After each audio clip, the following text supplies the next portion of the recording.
Techians, tech witches, some guardians call them. This season, Queen Mara Sov of the Awoken is back, and she has asked for our help in retrieving her lost Techians. But who are they? Why are they important? And where are they? Welcome back, Guardians, to another Vanguard report. Kaz PhD here, continuing my investigation into most things Awoken this season. Unless you've been away on patrol, you likely have heard that Queen Mara is back. Long thought lost in deep space or beyond the Ascendant Plane, Mara has not been seen by Guardians since, well, before the Vex attempts to invade the moon, before Crow, and well before Europa. However, thanks to her Techians, Mara was able to find her way back to the Dreaming City. This much we know. This much she tells us. Answers are hard to come by in the Dreaming City. Mara Sov has always shrouded herself in an air of condescending mystery, and the Awoken people are loyal, perhaps to a fault. Drawing from the lessons of Sate 14, I first tried asking questions directly. Where are these Techians? There are more? How did the Queen get back? But as I said, answers are hard to come by in the Dreaming City. So, I played their game. While distant are the answers from Mara Sov, she has been forthcoming in teaching me about the Ascendant Plane. I've learned so much in such a short time. Honestly, the plane itself will likely require another video, but a short form will have to suffice for today, as our main focus is on the Techians. The Ascendant Plane is another dimension, essentially another layer of reality. Petra's analogy was that what we see and what is on the plane represent two coins stacked on top of each other, with layers in between.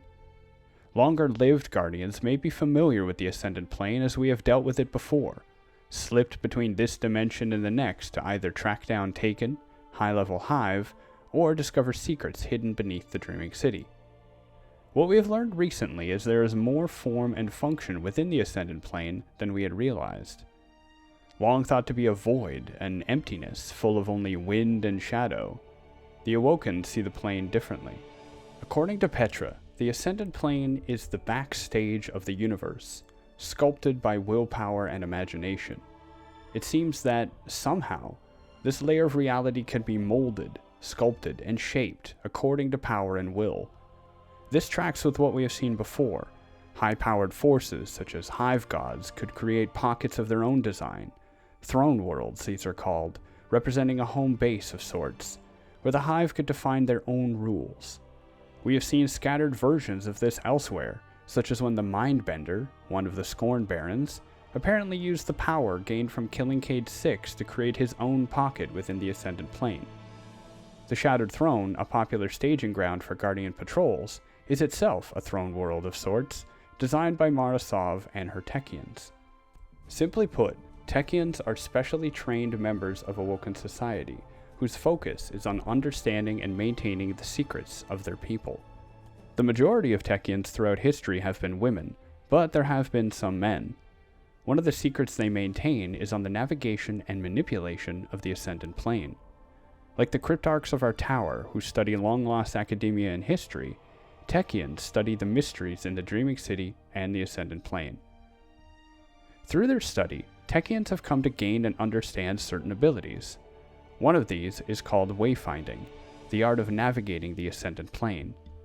Within this other dimension are ley lines, conduits of energy. These conduits can be followed or even redirected. Redirecting ley lines can reshape the plane, opening and closing pathways. Learning these skills normally takes decades of study. Heck, even entering the Ascendant Plane requires considerable training or power. Techians will spend years learning how to calm and focus their minds, brewing Queen's Foil to assist, and will eventually be able to enter the plane subtly through a kind of astral projection, or in a more straightforward but power-intensive manner by creating portals. This is all very dangerous. Techian training can go poorly, with recruits finding themselves lost within the plane, cut off from others, or worse, hunted by what lies within. For all of these reasons, Techian training has long been strictly controlled, prolonged, and restricted. Until now. And here is where the lost Techians come in. Through my navigation of the Ascendant Plane, and early lessons regarding wayfinding, I've been learning more and more about these lost Techians. It has taken some time to put this together, some information I obtained from Corsairs, who have helped me assemble armor more suitable for the plane. Other information I have gleaned from Mara and Petra, and some seems to have come to me from within the plane itself. As always, I put this information together as best as I can, leaving you with my field notes and references below. It all started around the time of the Taken War, when Oryx entered our system. Mara Sov and the Awoken had been preparing for his arrival, knowing they would be hit first, and likely hit hardest. Mara had set up plans within plans, working with her Techians to ensure she won out in the long run, but Petra, the Queen's Wrath, was more concerned with the Dreaming City and the severe lack of reinforcements. After the Battle of Saturn, with Mara's flagship burning and most Techians killed, Petra was finally able to persuade Ylaia, the Techian coven mother, to train new recruits. While Ylaia first thought it best to just seal the passages of the Ascendant Plane, Petra knew two things. One, that Mara was still out there, and two, the city could not be defended by Corsairs alone. Eventually, Ylaia agreed and asked Petra to bring her some recruits.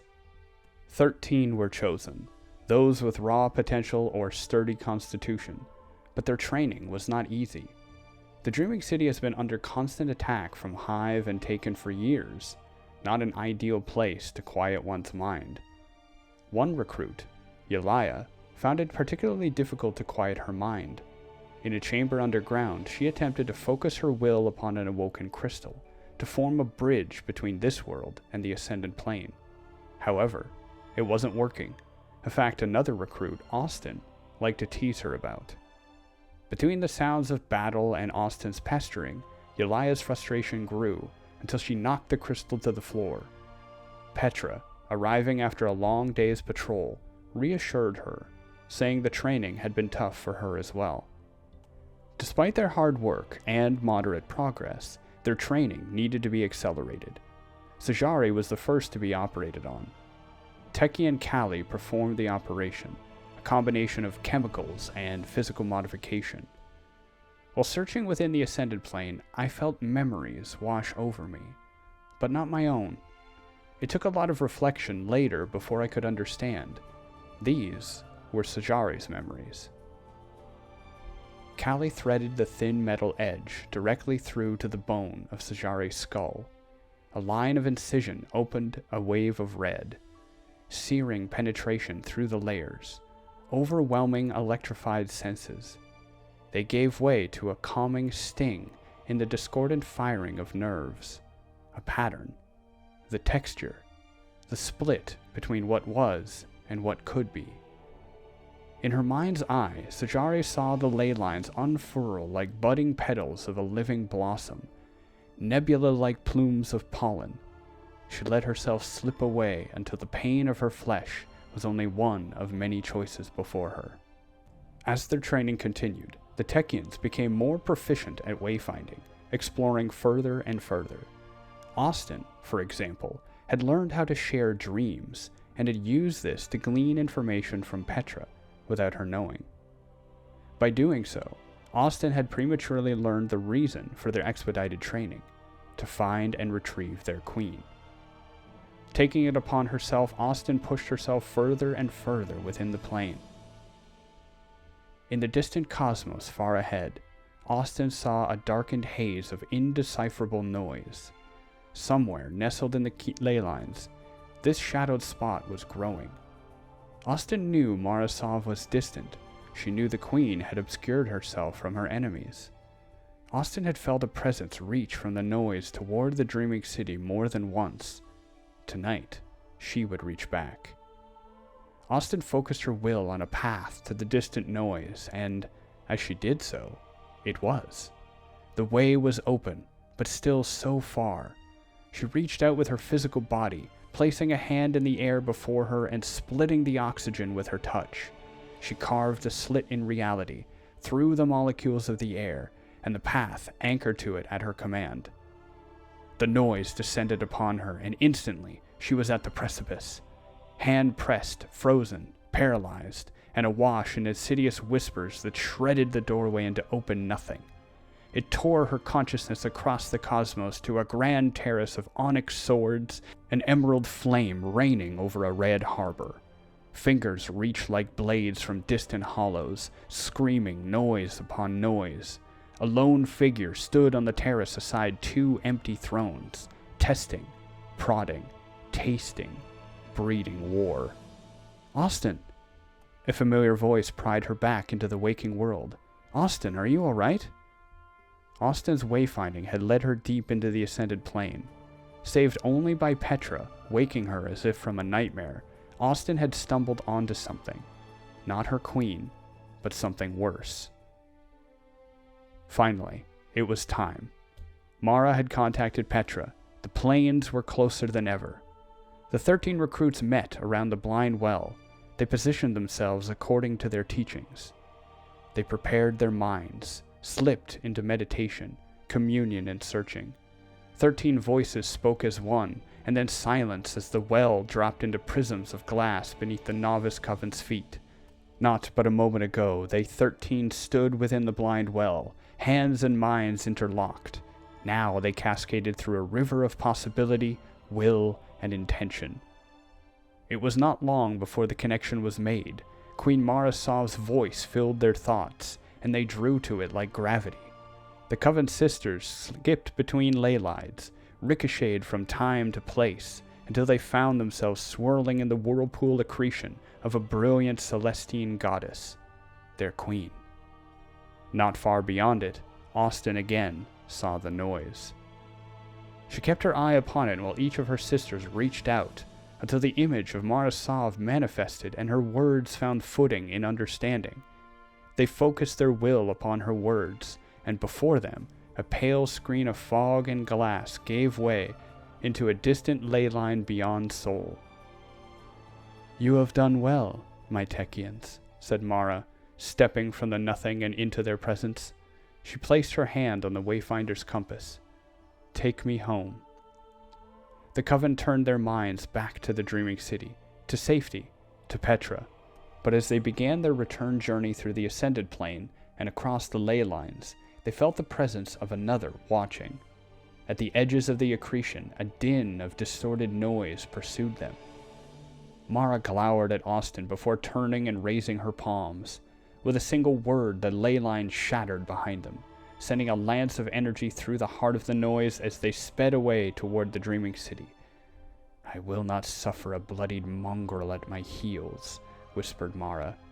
"Keep your focus. She will be back." Austyn could feel the noise encircling them again, as it had done to her that night in her bed. It would suffocate them in this dream. Each time the Coven shifted ley lines, so too did the noise. She knew they could not escape it, and through her, so did her sisters. It descended upon them, and as it grew closer, the noise manifested into whispers. Austyn's mind could think of nothing but one name: Xivu Arath. She could see the dreaming city, but the image wasn't clear. The sharpness of the connection was darkening. Her sisters felt her worry. They did not have the strength to escape. Their minds aligned on an action. Austyn grabbed the compass and placed it in Mara Sov's hands. "We will ensure your arrival." Each sister shifted her thoughts from the dreaming city to her own corner of the Ascendant Plane, and with a burst of will, they scattered themselves across the ley lines. The noise halted momentarily and split in every direction to follow them. Queen Mara Sov crashed to her feet as she connected with the floor of the blind well. "My queen!" Petra looked to the quickly sealing rift from which she fell. "Where are the others?" So, the queen had returned. 13 newly recruited Techians had reshaped the ley lines of the Ascendant Plane to bring Mara home. But in doing so, they attracted the attention of another, of Xivu Arath, the hive goddess of war. Narrowly avoiding calamity, the queen stepped through to her ancient home, but the Techians were cut off. Ylaia, Sjari, Austyn, and 10 others, separated, alone, lost. Thankfully, their story does not end there. As always, information, fate, and destiny are more intertwined than we realize. As this new season has begun, Lost sector activity has increased. Champions move on daily rotation, reinforcing strategic strongpoints according to a currently unknown strategy. Vanguard policy has remained the same. Find these threats, take them down, thin their numbers. In previous seasons, Guardians had randomly found spoils of war, new armor configurations and technologies, which have greatly aided in our operations. This has continued, but this season, the armor pieces seem influenced or tainted by paracausal energy very similar to that found in the Ascendant Plane. Thanks to the goodwill of other Guardians, I was able to personally inspect the new armor, run it through some spectral analysis. Thanks, Asher, for teaching me that. In all 3 armor types found so far, nicknamed No Backup Plans, Radiant Dance Machines, and Nothing Manacles, which are callbacks to armor developed years ago, there are echoes of memory to be found embedded within the resonant frequencies. Using my ghost as a form of projector, I was able to learn a little more. Ylaia, Austyn, and Sjari still live. Each are hiding within the Ascendant Plane, avoiding Techian and Hive, using their training to set traps against their enemies. The trouble is, they are alone, isolated, and Xivu Arath is pursuing them. Xivu Arath wishes to enter the Dreaming City. She is searching ley lines, trying to find the right path. The Techians, wise enough now to know this, know that even thinking of the Dreaming City will reshape the ley lines and could accidentally provide a clear path for Xivu to breach the Awoken world. So, for now, they are laying low. Should you wish to see more of this in detail, I have provided details below. You should be able to inspect the armor for yourselves. Thankfully, Guardians are on the scene. A new dimension to explore, loot to be found, people to save, another day for us. The reclamation has already begun, with 2 Techians found over these past 2 weeks. Guardians have an easier time of this. As paracausal beings, especially those who have become Ascendant through training years ago, or through Awoken Queensfoil and other enhancements, we are powerful enough to enter and reshape the plane easily. Our efforts will, of course, continue, but for those stepping through to the other side, I wanted to present these findings. Often, we are sent somewhere with little information. Often we are driven on only with the pursuit of loot and new gear. But as always, I think it's important to understand the context of what we are doing, the why, the how. Now you do. Every time you step into the Shattered Realm, you are not just wandering blindly. You are not just shooting aimlessly. You are realigning ley lines, reshaping reality in order to bring these Techians home. So go, do what you do best. Remember your training, learn the ways of wayfinding, and show them what it means to be a Guardian. And that's about going to wrap up the Vanguard report for today. I want to thank you all very much for tuning in. It's been excellent to get these broadcasts up and running. Thankfully, the Vanguard lines have been clear. The next few weeks are going to be very busy for all of us as we wayfind and learn more about the secrets of the Dreaming City. So I'll just say that my communication may lie a little quiet for the next little while. But my investigations will continue. Thank you all very much for tuning in. As always, I ask that you be safe, be kind, and I'll see you all next time. Bye now.